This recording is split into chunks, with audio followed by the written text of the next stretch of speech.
Short statement and then two related questions. Short statement, I'm immediately angered and offended that this kind of thing happens on public property. So that's where I'm coming from. But given that, I'm going to try to ask very honest, direct questions. You bet. So on the Can I respond to your first statement? Yeah, of course. I think what you've just expressed is the essence of intolerance. I respect anybody's right to stand out here, be they atheist, communist, Marxist, Leninist, capitalist. Our disagreement isn't about what flourishing is. Our disagreement seems to be that you think that there has to be this objective rule, and if I'm not following it, you even specifically said it earlier, that's why I stood up. You accused anyone who does not have an absolute idea of ethics as being a relativist. You're accusing me of being a relativist and saying that I believe this and someone else believes that, and that we're both right in our own spheres. And there are other ethical views besides absolutism and relativism. What's going on, guys? Welcome back to the channel. And in today's video, we are watching the one and only Cliffe Knechtle. I think I'm saying that right. If I'm not, Cliff, please forgive me. But Cliff has been just a blessing to me. He has done some amazing work going to college campuses and challenging these students on their beliefs when it pertains to the Bible and who Jesus is. And in this one, he is debating a atheist, and this atheist is a little heated. He starts it off hot and ready, lets him know off the rip, like, hey, I don't like you, but I'm not going to let that hinder how I come at you with this debate. So let's watch it together, guys. Conversation when you have an enormous institution and a huge amount of people behind you on one side and a very small number of dissenters. Oh, that's really? Not free speech. Tell me who's behind me. What's this big institution that's behind me? Well, the majority of people here are listening very reverently. This isn't like a two-sided debate. Sir, you're not having, no one has forced you to stand here. No one's forced me to stand here. I'm under the impression that you have a free will and you've chosen to be there. And I respect that. And these people choose to sit here because they choose to. I don't know who they are. And I don't have any big organization behind me, for crying out loud. So why don't you get in touch with reality? It's a refreshing exercise. Well, I was hesitant to stand up anyway, but I would actually like to ask two questions, and they're coming from my heart. Okay? Okay. As someone who has been raised outside of the church, and I just don't take the Bible as evidence, is there any way that I could be converted? Is that the only way that you can reach out to someone that doesn't have any kind of cultural upbringing, that hasn't been raised with already those doubts? How can you speak to someone who is absolutely legitimately an atheist? Please answer directly. I have many friends who are former atheists. And these people who are former atheists relax their mind. They tried to be as objective as possible and to look at the evidence that God exists. And then once they move from atheism to theism, then they relax their mind. They tried to be as objective as possible and read the Gospels, not as the Word of God, simply as accurate history, because the evidence is the Gospels give us some accurate history. And confronted by the lifestyle, teachings, death, and resurrection of Christ, they saw the evidence is Christ is reliable, and they chose to put their faith in him. So you said that there were two steps there.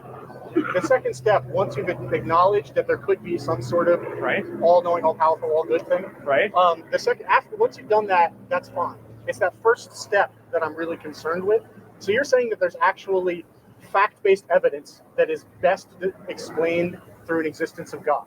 Philosophical evidence, yes, sir. I'm not talking specifically about experiments or anything like that, but even philosophical evidence. Philosophical evidence. You think that's the best, most rational explanation? Yes. Okay, so we have thousands of years of history of debates about these kind of things, and I don't want to revisit those. But do you have an answer for someone who's already gone through those and hasn't been convinced of the factual accuracy or of Occam's razor? I mean, if I honestly think that there are just more reliable descriptions that match the facts better, theory that just has fewer things that you have to assume that explain it just as well. If I'm in that position, knowing that I am a limited person and could be wrong, is there room for faith? That was kind of a technical question. Would you like me to try to repeat it? Mm-hmm. So do you think that it's possible to both think that the best answer is atheism, that I can logically disprove the existence of the all-knowing, all-powerful, all-good, yet through knowing my own limitation, through knowing that logic itself can be flawed, that our brains cannot understand everything, is that enough of a doubt to admit the kind of faith that's required to believe in God? Sir, all you've got to do is look at the evidence for the reliability of Christ. Mm. Then you say, no, I'm sorry, not enough evidence. I can't believe. But when you say that, what you are clearly saying is, before I trust anything to be true, it must meet this level of evidence. So my two questions for you then are, in light of the fact that Jesus Christ is not supported by enough evidence, what is the object that you have chosen to trust in? And secondly, what is the preponderance of evidence that supports this option as being more reliable than Christ? That's a great counter question. Yeah, that was a great counter question because he's setting a limitation on your understanding of what God can be. And that's why the Bible says, lean not into your own understanding. And that's why Cliffe proposes the question to look at the evidence for Jesus Christ. And then where's your bar at for that evidence meeting that he is the risen Christ, he is God, which is a great way to gauge really where this gentleman's heart is at, because he could be answering the question truthfully from a logical place, or he could be setting the bar so high because of his heart posture towards God that, you know, there wouldn't be enough evidence in the world for him to believe it. So let's continue. I would say that the discussion isn't between two different things that explain the environment that we see, but it's a very specific proposition of either an all-knowing, all-powerful God exists, or it doesn't. And I believe that the evidence supports the second. And I don't think that you need to, that argument specifically requires there to be something else that you believe in. Just like, I mean, you can talk about the non-existence of something. If it logically would impact your life in some way, and it doesn't impact your life in that way, then it doesn't exist without positing something else instead.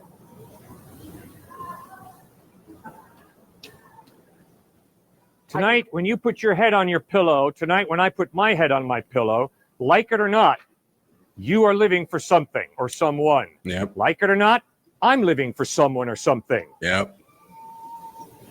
You have said the reason that you cannot believe in Christ is because of a lack of evidence. No, I said an evidence against.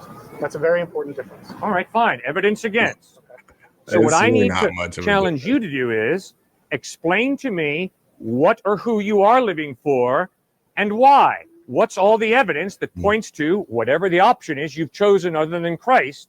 What's this overwhelming evidence that has convinced you that this option is more trustworthy than Christ?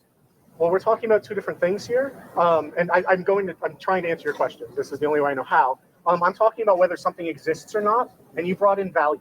You brought in why are you living? What are you living for? Why are you good? Something like that. Like, what is your purpose?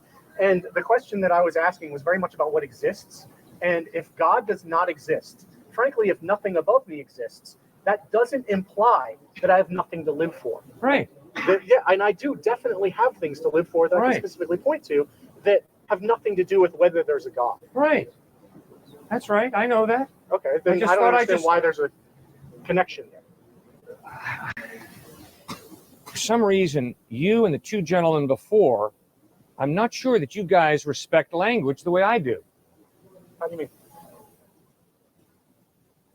I agree with those who say that language can just be a power move to assert your power. And that happens at times. But I'm convinced that if we take language seriously and if we listen to each other, we can have meaningful conversation. I thought I just said to you, tonight, when you put your head on your pillow, like it or not, you're going to have to acknowledge you're living for something or someone. Yes. Like it or not, when I put my head on my pillow tonight, I'm going to have to acknowledge I'm living for someone or something. I agree with that. We both have faith. Now, you have said to me crystal clearly that there is not enough evidence that God exists, and you didn't want to hear me go over that evidence, and I respect that. And you have also clearly said that there's not enough evidence that Jesus Christ is reliable. Fine, no problem. But when you say to me, the reason you can't believe that God exists, the reason you can't believe that Jesus Christ is the truth is because of lack of evidence, in order not to be an intellectual hypocrite, I'm asking you, what do you live for And what's this preponderance of evidence that convinces you that this option is superior to God, to Christ? I can answer the question. I just didn't think it was relevant to the conversation. I believe in flourishing, in human flourishing, in eudaimonia. I believe that we have goodness in our lives, that there are good things to experience and good things to learn and be. I mean, there is an inherent goodness to human life that has no relationship with anything higher than humanity. And once you acknowledge that there's something higher than humanity, it belittles us.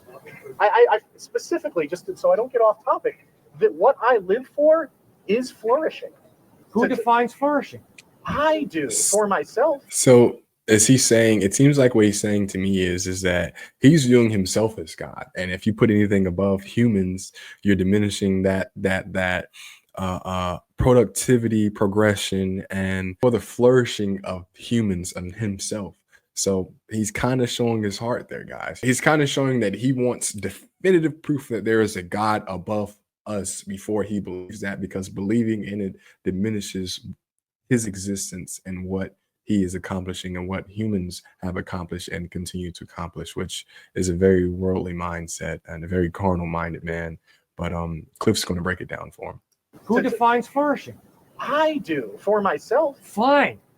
And the KKK defines flourishing for themselves. That's fine. That doesn't mean they're right. Right. And the terrorists who bombed and shot people in Paris define flourishing for themselves. Yeah, but now you're making, so you asked what I live for. You did not say, do I believe in some sort of absolute good?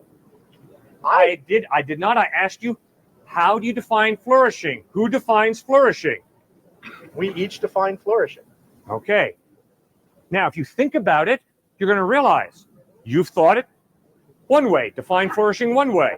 The terrorists have obviously defined it another way. Nobody's right. Nobody's wrong. It's all relative. I'm not talking about ethics. That's why I said this was outside of the realm of the conversation. This is Flourishing does not include ethics. Excuse me? Flourishing does not include ethics. You asked what I live for. Yeah, flourishing, you said. Yeah, that's not an ethical statement. That's a Does psychological that include statement. ethics? To flourish as a human being, does that include understanding what's good? I thought you used the word goodness. It includes goodness. It doesn't understand it does not include the understanding of goodness. It includes goodness, but not the understanding of goodness. My moral imperative is language to is breaking flourish. down. No, my moral imperative is to flourish. My moral imperative is not. It does not include having some sort of ultimate goodness. I don't have that claim on reality. I just said earlier in my honest question, one that I've asked of priests in the past when I was really questioning. My honest question is faith compatible with this idea? That's a very specific question. Okay. With flourishing? With the fact that my logic is limited, I could be wrong. I know that I could be wrong. When you take that same idea and apply it to flourishing, yes, I am going to do my utmost to be a good person. But that does not mean that I know what good is. I don't lay any sort of claim to absolute goodness. Yeah, so I think what he's saying there is that when you apply his mindset that you don't know everything, is that mindset compatible with having a faith in a God who knows it all? And yes, it is. It's very compatible. That's why you lean on to God's his living word for understanding. That's why you lean on Jesus Christ and the authenticity of Jesus Christ as a person, as a historical being. You can look at that evidence, and then you can take from that the belief whether or not if he was resurrected or not. But when you look at the evidence, even around that, the disciples preaching the gospel in the same city that he died in, well, I should say resurrected, the same city he was crucified in, and then Christianity being spread from there. You kind of see that the evidence for Jesus Christ being who he says is that he is there. You just have to look for it. And then, I feel like he's having a hard time of grappling the idea that he might not know it all and might not really get to really fathom it. So it's hard for him to let go of his understanding of it and just give into it. So I see why he's asking Cliff these questions. I don't lay any sort of claim to absolute goodness. Like it or not, you have to make a judgment call on what the terrorists did in Paris. They define that as flourishing, as their goodness. Now, you just can't live in a vacuum and say, well, it really doesn't matter. It's irrelevant. You have to make a judgment call. Is that right or wrong?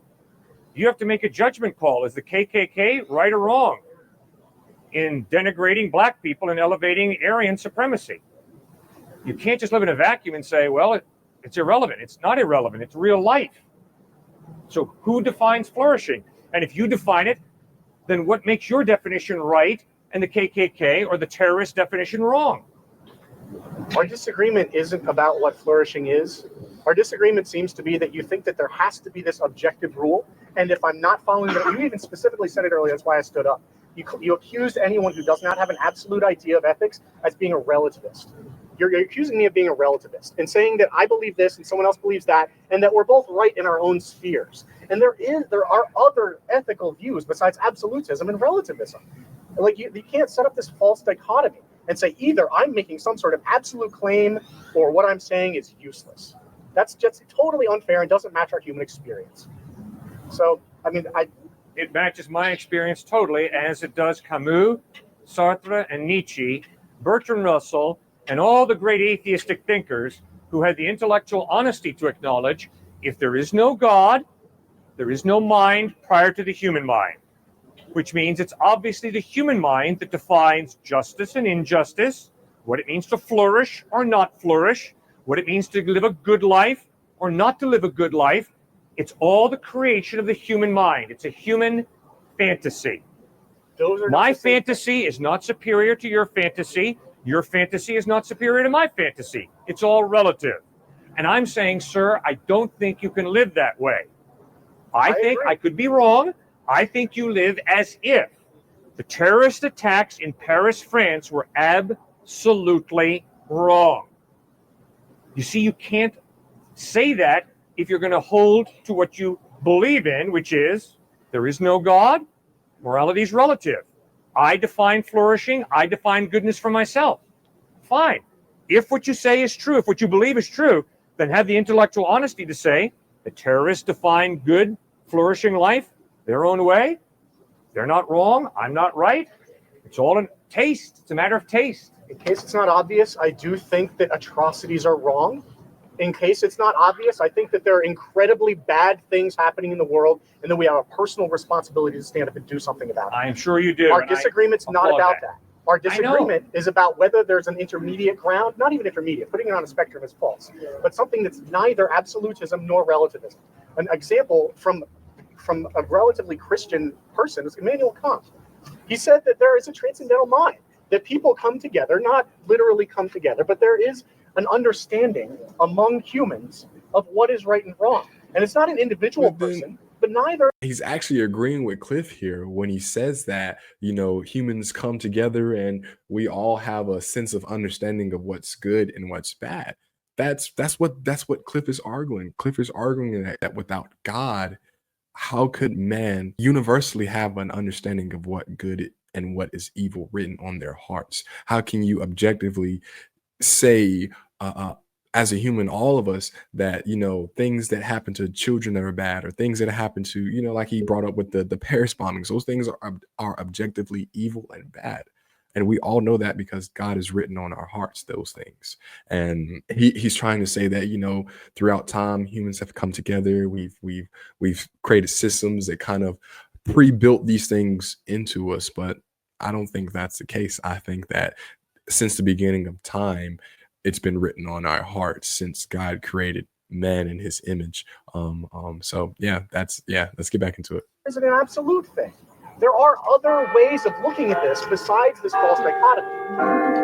So that I think that maybe I'm getting a little too technical, but I mean, honestly, I wanted to ask the question about, given that I just don't see the evidence, but is the knowledge of my own lack enough to admit faith? And it seems like what you're saying is, no, you have to admit the evidence. And what that means to me is that I can't have faith then. So that's my conclusion here, unless you'd like to try to answer that question. The reason it's so frustrating to talk with you is because I don't think you listen to me very carefully. I'm sorry. I feel like I have been. I'm sorry if we're not. I said, sir, you have faith. I have faith. Don't you remember I talked about tonight? Both of us are going to put our heads on our pillows. Sure, I went over it twice with you. Yes, but that's you're very not smart. Well, there's a problem. Yes, I am answering your question. Not with a yes/no answer. Not with a yes-no answer. I'm trying to point out to you that every atheist, every agnostic, every Muslim, Jew, Christian, we all have faith. What does that mean? It means that all of us have to deal with the basic fundamental questions. Why is a human being valuable? Is there a purpose to life? Why do I behave ethically the way I do? Is there life after death or is there not?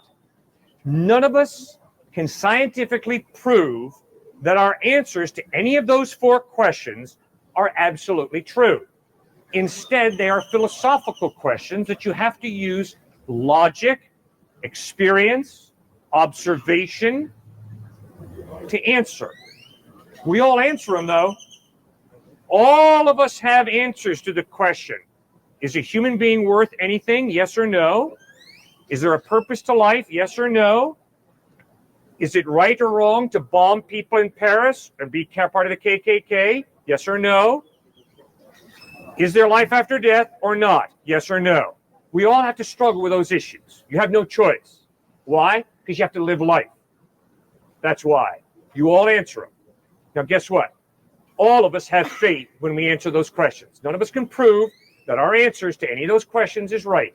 So, sir, please don't walk away from here telling me or thinking that I didn't say you have faith. I know you have got faith. Same way I've got faith. You just have a different faith from me. That's all. An atheist has faith, just a different faith than I do. Yep. We all have faith, trusting that something is true, not because we can prove it, but hopefully because we've got evidence. And that's why I pressed you, sir, and said, what's your faith in, and what's the evidence that whatever it is that you believe in is reliable? So I've been straight as an arrow with you, sir. I agree with everything you just said, honestly. Well, good. No, that's not. The problem is that that's not speaking to whether there's a God. And I'm specifically asking you about that. No, you cut me off at the knees when it came to answering that. I'm sorry? How? You cut me off intellectually at the knees because I started to answer you and you said, I don't want to go through all those arguments that have gone over the past 2,000 years over whether God exists or not. Yeah, you're right. You cut me off at the knees intellectually. So let's not act like, oh yeah, you've come out here with an open mind inviting me to explain to you why I believe God exists. You No, that's did. not what I'm asking. It's You didn't. not. You cut me right off. I'm not asking you to explain why you believe in God. I'm really not. I know you're because I've not. been doing that for 20 years. Right. What I want to know is, given that I've already decided that that the evidence doesn't support it, is the question done? Is there further work to be done here? If I know the best evidence supports that there's no God, is there further work? Should I still keep looking? Yeah. Simply because of the knowledge of my own imperfection. Yeah, you sure should. And I told you why. Because like it or not, you have to answer the question. Is human life valuable? If so, why? Well, I've answered those. It has nothing to do with God. Yeah, and you're up a creek without a paddle when it comes to explaining why human life has value if there is no God. Yep. Innate intrinsic value. Yeah. If there is no God, I give my life value, you give your life value, or society gives your life value, but it's not innate and intrinsic. Yep. Which means if you happen to be born at the time of the Dred Scott decision and you happen to be a black person, tough luck. You are 3/5 the value of white folks according to the U.S. Supreme Court. That's what society has decided. And my point is, I could give a rip about what society decides. Racism is absolutely wrong because human beings are created in the image of God. They have an intrinsic, innate value that is not determined by my opinion, your opinion, or the United States government's opinion. How is God giving us value more intrinsic than us giving ourselves value? There you go. Because if there is no God, your number came up in a Monte Carlo game, you are a freak accident of nature. You do not get value out of a freak accident. Yes. You get nothing. You get meaninglessness. Then you have to create your own value. But if you choose not to create the same value tomorrow that you did today, you're not wrong. You're not right. Because it's all a crapshoot. It's all, do you like broccoli or corn? What's your taste? Oh, tomorrow you like the other one more than the one you like today? Just taste. So, you want to be Mother Teresa today? Great, go be Mother Teresa. Tomorrow, you want to be Adolf Hitler? Just your taste. Go ahead. It's all meaningless, sir. Despair is honest atheism. Despair is honest atheism. Don't take it from me. Really fundamental Nietzsche, logical Camus, disagreements. Sartre knocked it right out of the ballpark. No, I mean, you can't just say these things. That Read if a it for yourself. person makes a decision, it's inherently arbitrary. That any person can't make. You're even bringing up Camus. You're even bringing up the people who specifically said that people are the ones who make decisions about meaning. And it's all relative. No, it has It's nothing all to do with meaningless. relative. Yeah, Well, people just make read decisions. L'étranger by Camus. First lines of the book are the words of a young teenage boy who says, "Yesterday mother died." Or was it today? Who gives a rip? Life is meaningless. It doesn't matter whether mother died last week or yesterday. Life is absurd. And that's what Camus struggled with. And that's why Camus said the only question modern man must answer is, why not commit suicide? Why go on sucking wind and living? If it's all meaningless, if it doesn't matter whether you're Adolf Hitler II or Mother Teresa II, realize life is a meaningless trip. Well, there you have it, guys. As you saw, Cliffe Knechtle, I feel like, explained to that gentleman as best as he could that he has faith. It's just what he decides to put that faith into is up to him. So he should challenge himself and go look at the evidence for Christ. And then you make that decision, because that is one of the biggest decisions anyone could ever make. And instead of, it seems like him wanting to do that, he needs just instant, right in front of him, evidence that there is God, instead of exactly examining the Bible, as Cliff said, going through the Gospels and really seeing who Jesus Christ is. And wow, very powerful. So give me an answer and subscribe. Link for the video in the description, guys. If this video blessed you in any way, please like and subscribe to our channel. And if you want to, support the channel any further than that, guys, you can get you some merch at jesusandjapan.store and use code Holy Spirit at checkout to receive 20% off. So thank you, guys, and see you in the next video. God bless.